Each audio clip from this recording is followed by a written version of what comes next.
Hey guys, today I'm going to be sharing with you my to-be-read pile for December and January.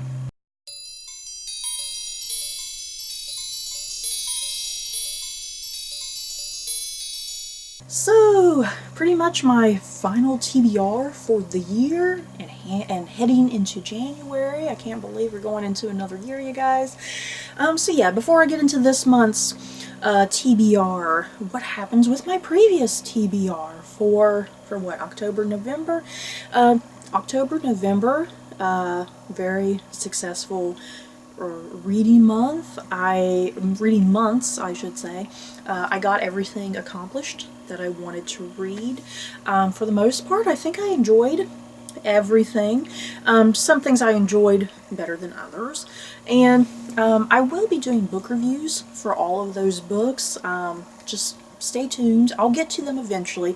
If you don't want to wait for like a video review, you can always go to my Goodreads channel and go ahead and read my thoughts and feelings on books there. So yeah, let's get going into my December and January TBR. I am very, very excited to get into this, you guys. And something that I'm very proud of that I've accomplished this entire year is that for each TBR that I've done, my big goal has been to accomplish reading a series of some sort, because I am super behind on book series. There's some series that I've maybe read only the first book and then I never finished the other books. There's some series it's like I got all the books but I never started them. So I've done really good getting a bunch of book series done this year. So I'm going to continue to strive to do that for all of my TBRs, because I just feel like I'm getting through books, you know. So yeah, I have another trilogy here. I have another trilogy of books here that I want to accomplish, and these come from like a the middle grade fantasy genre. And this is a trilogy of books that I have read the first two books in the series, and then I got the third book, and I never finished the series. I don't know what happened there, you guys. I read the first two like pretty close together, and then the third book came out, and I had every intention of reading the third book, and it just never happened. So yeah, what series am I talking about? I am talking about the Blackwell Pages trilogy by K.L. Armstrong and M.A. Marr. And like I said, these are middle grade fantasy.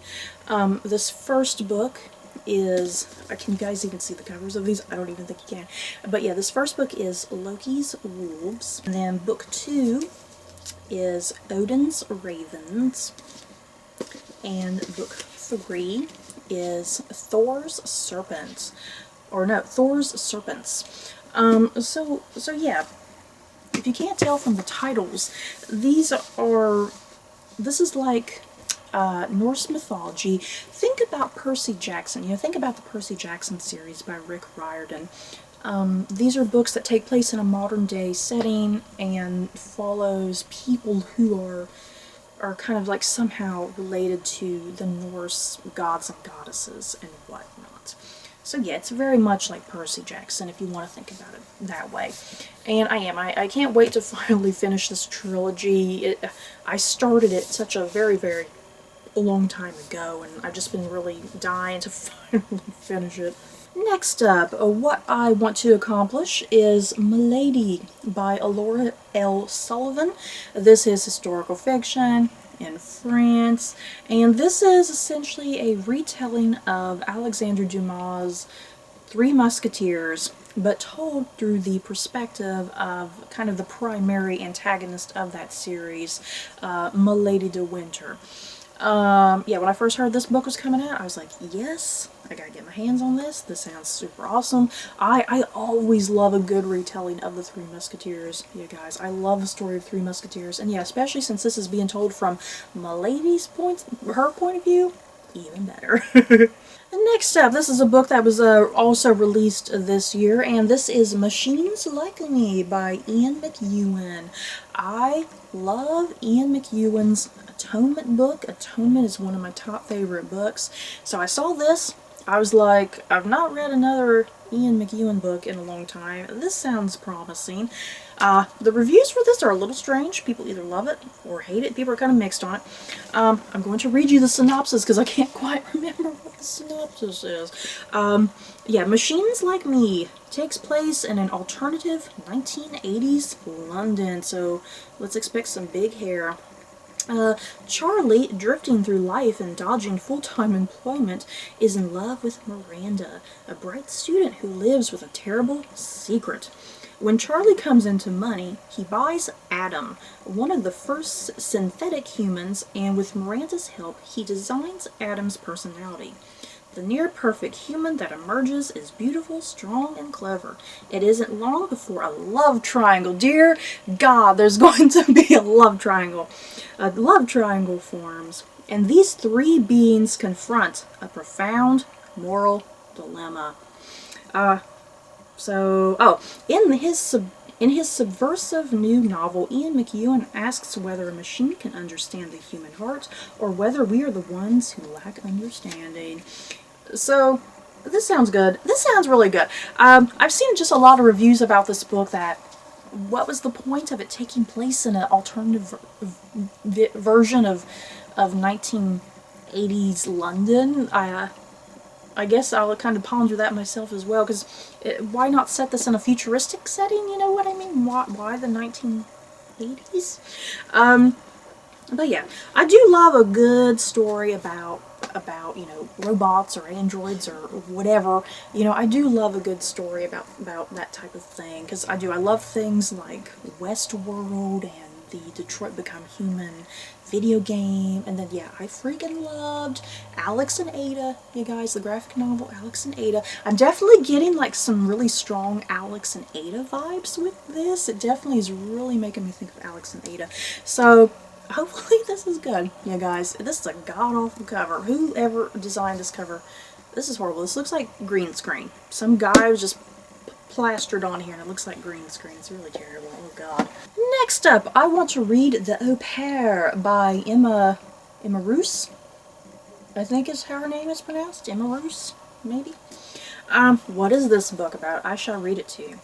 Seraphin Mays and her twin brother Danny were born in the middle of summer at their family's estate on the Norfolk coast. Within hours of their birth, their mother threw herself from the cliffs.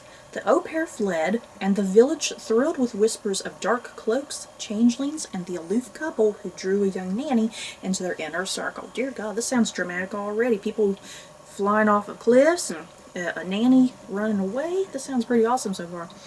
Now an adult, Seraphin mourns the recent death of her father.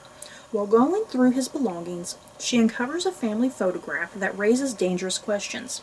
It was taken on the day the twins were born, and in the photo, their mother, seated between her husband and her young son, is smiling serenely and holding just one baby. Who is the child, and what really happened that day? Oh.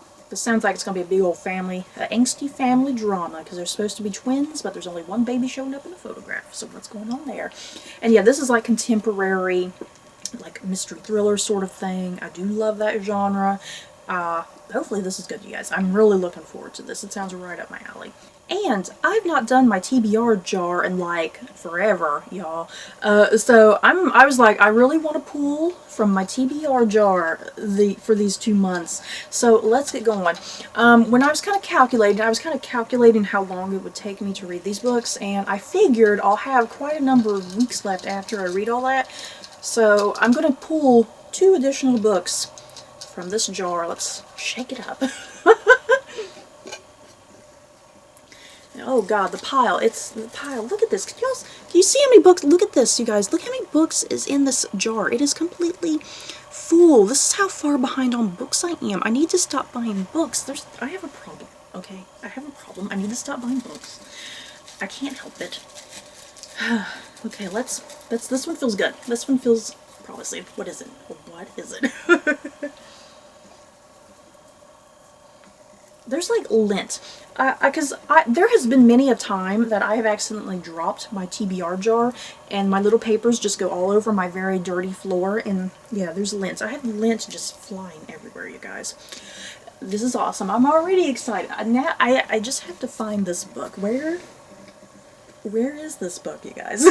Oh, it's right here. It's right here. I don't have to go far. I am really excited that I pulled this out. Plus, it's a really tiny book, which is perfect. This is Moriarty by Anthony Horowitz.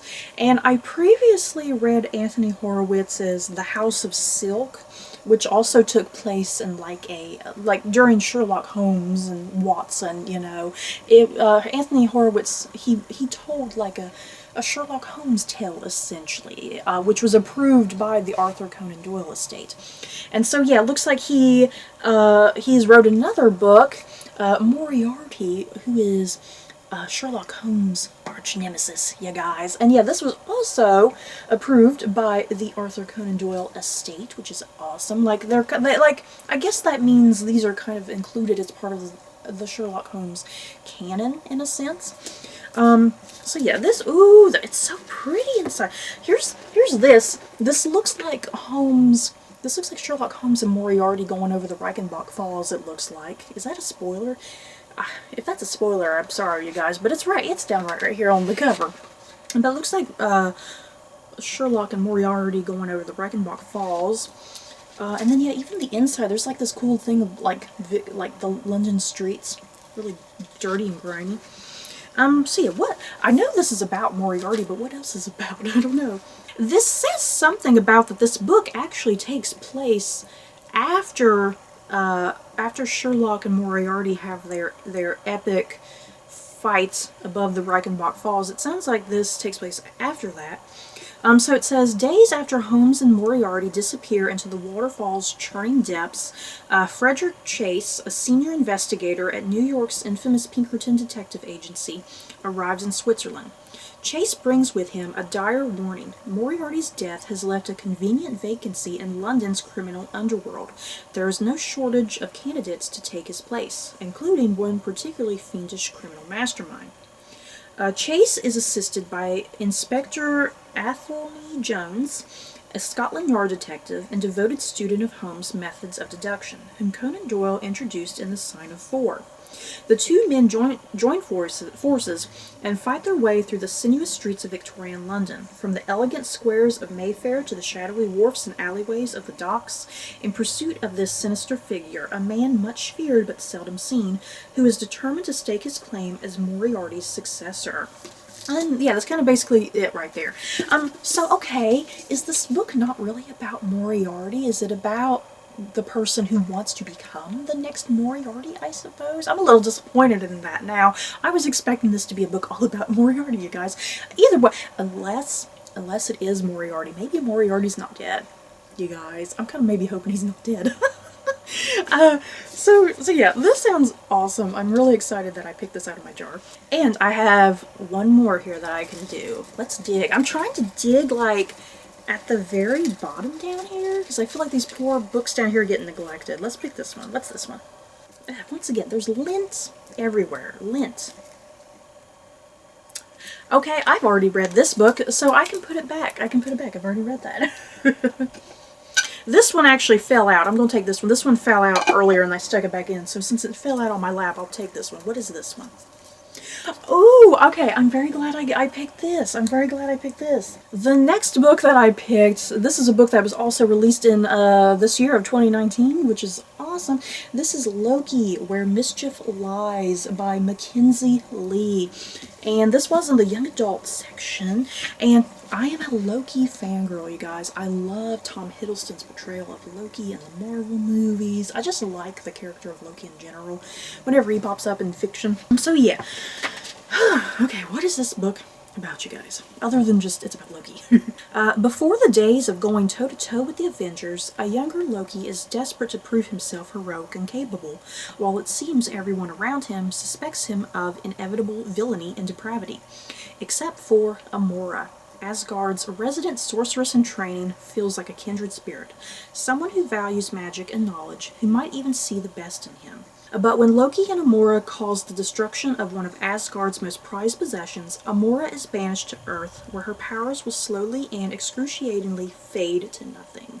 With that the only person who ever looked at his magic as a gift instead of a threat, Loki slips further into anguish and the shadow of his universally adored brother, Thor. When Asgardian magic is detected in relation to a string of mysterious murders on Earth, Odin sends Loki to investigate. As he descends upon 19th century London, Loki embarks on a journey that leads him to more than just a murder suspect, putting him on a path to discover the source of his power and who he's meant to be.